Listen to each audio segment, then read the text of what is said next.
Hello comrades, this is Andre Aguinas Desjardins. I'm going to do my fourth and probably final Crack-a-Pack, and I'm hoping for something really exciting, because the areas have not been exciting in the Crack-a-Packs lately. Alright, we got, again, Broccoli Head Sapling, my favorite, and a Plains. I love Broccoli Head Sapling. I know everyone thinks the sapling chasing the butterfly is the best, but I like Broccoli Head Sapling. Alright, first up, we have Opt. A reprint from Invasion, so it's reprinted in its original plane. It is 1 blue mana for an instant, scry 1, and draw a card. This will often be like your 22nd, 23rd card, but if you don't play, you're absolutely fine with that too. It's like C-. Sometimes it'll sneak in, sometimes it won't. I feel this is often... This can like save you if you don't get enough playables, but I don't think you're looking to play it by itself. There's no spell mastery theme or anything in this deck, so. Alright, Goodra, and I probably said that wrong, Goodra Journey Mage. It's 1 red, 2 colors for a 3/2 human wizard, and when it enters the battlefield, if you control another wizard, it deals 2 damage to each opponent. This is one of the like aggressive red cards I'm happy to see. The 3 power busts through a lot of the 3 toughness creatures. A lot of them are 1/3s, so it can even, you know, live through it. And, I mean, if you have another wizard out, it's just gravy on there, right? 2 damage to each opponent is gravy. C+, like, I think this is a... Yeah, I'm not super thrilled to pick it first, but I've picked worse first. Let's just say that. Alright. Excavation Effluent. It is the Big Mom Defender. It is 5 mana for a 3/5. When you can kick it for a white and a colorless, and if it was kicked, return an artifact card from your graveyard to your hand. I don't... This will make it into like maybe your blue-white Flyers deck. D+, C-. Like, the 5 mana slot easily gets filled up, and there are much better 5 mana cards. Alright, Homered Explorer.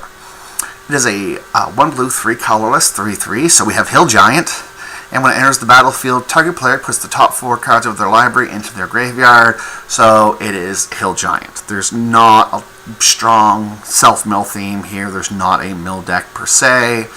It's just a 3/3 for 4, which is probably C- today. So, sometimes it'll make it in, most times it won't. Ooh boy, Rat Colony. It is 1 black, 1 colorless for a 2/1. A Rat Colony gets +1/+0 for each other Rat Colony you control.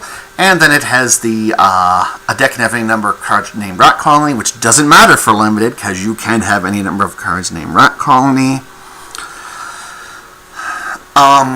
You need to commit on Rat Colonies if you're going to do. It's not a commitment I'm particularly like to make. The 1 toughness means it will usually trade down with something or trade even with something.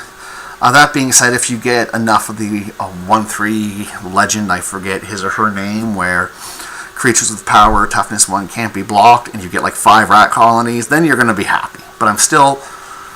serious. If I'm serious, I'm not looking to first pick Rat Colony. If I want to have fun, then yes, I'm absolutely looking to first pick Rat Colony, but I'm still going to take the Journey Mage over that. Here's one of the many 1/3s for 2. That's 1 green, 1 colorless for a 1/3 Elf Scout. Elf is kind of a relevant creature type, but not overly. And you may tap to put a land card from your hand onto the battlefield. Now, while this is ramp, it's not real ramp. Like, it's not, you know, fix your mana ramp or anything like that. You have to have the land card in your hand, so its value goes down a lot. C-, like, it's a fine guy if you want some early blockers, which I think the green deck often does. But you don't want to look to use this. I mean, if you use the ability, that's great, but you're not, you know, it's fine without it. Like, I don't expect very many abusable games from this ability, is I guess how I should put it. Alright, Stronghold Confessor. It is 1 mana, 1/1 menace, with a kicker of 3, and if it was kicked, it comes with 2 +1/+1 counters on it. So, again, I talk about cards that I think you should mostly play kicked, and this is one of them. 3/3 Menace is just so much better than a 1/1 Menace. Like, I've seen people play it turn 1 against me, and it does some damage, and then it becomes really irrelevant. And well, the 3/3 Menace is almost always relevant for most of the game. I think it's a great 4-mana spell. The only time I think you would play 1 mana is if you just need a blocker and to play another spell.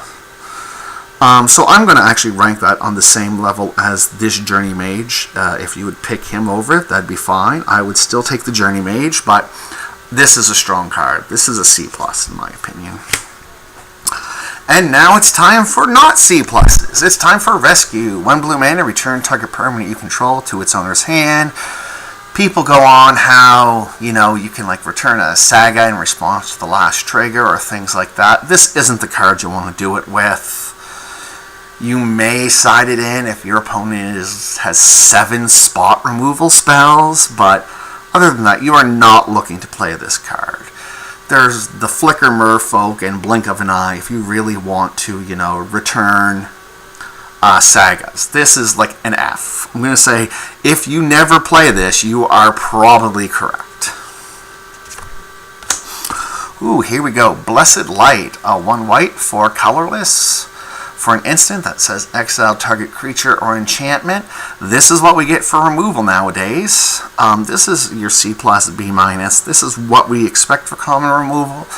The fact it exiles it is not irrelevant, but it's not super relevant.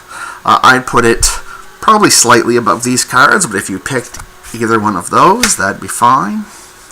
Next up, Yawgmoth's Shepherd. It is a 2 colorless and a green 2/2, and when it enters the battlefield you get a 1/1 sapling. It itself is a fungus, which surprisingly matters.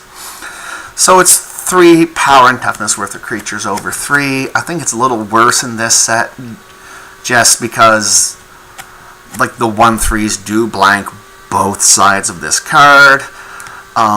Obviously if you're in the black-green sapling deck or the green-white overrun deck, you'll be super happy with this card. I would put it just below these 3 cards. I think it's just below them.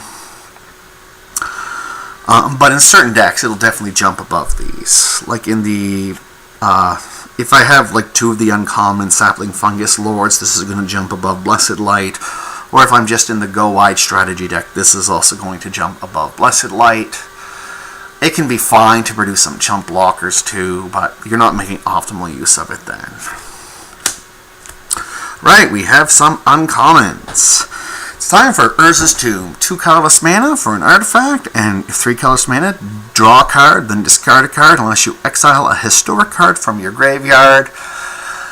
I am so happy I can play this card in this format. That brings me joy. I love a format where I can sit back and filter and dirtle and use this card to win games. And yes, I have used this card to win games. That being said, it's probably a C+, and I don't want to take it over any of these because I think these are just more solid cards, but it makes my heart happy that I can use Urza's Tomb.